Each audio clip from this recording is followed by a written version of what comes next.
Hello, my name is Marlène Elias. I work with Biodiversity International and partners from SNV World, Université de Ouagadougou, and King's College London on a project called Pathways Out of Poverty for reservoir-dependent peoples in Burkina Faso. Our project essentially is trying to develop and pilot approaches to foster more equitable and sustainable management of collective resources.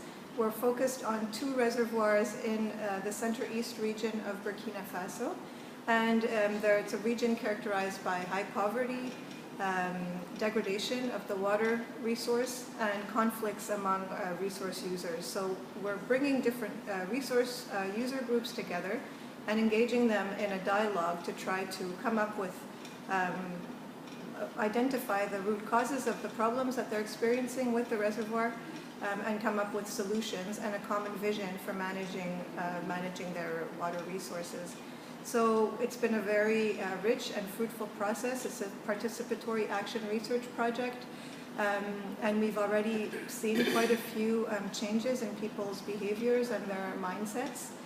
So for example, we're bringing generational groups, as well as different livelihood groups with different livelihood strategies together, so herders, horticulturalists, agriculturalists, fisher folk, and they're engaging in a dialogue and essentially coming up with more equitable ways of managing their water resources. Women have become much more vocal. They've realized the stake that they have in decision making, in local governance of the water resource, and men have also realized and supported their more active engagement in decisions regarding the reservoir. So they've actually created a resource person group that informs the water user committees, and in this way they're negotiating a bigger seat at the decision-making table.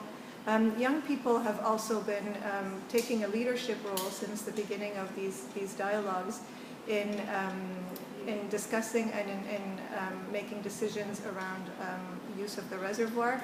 And there have been changes also in the behaviors of herders who are using the designated corridors now to bring their animals to the reservoir to drink, and who are respecting those corridors to a greater extent. Fisher folk are respecting some of the rules established around fishing.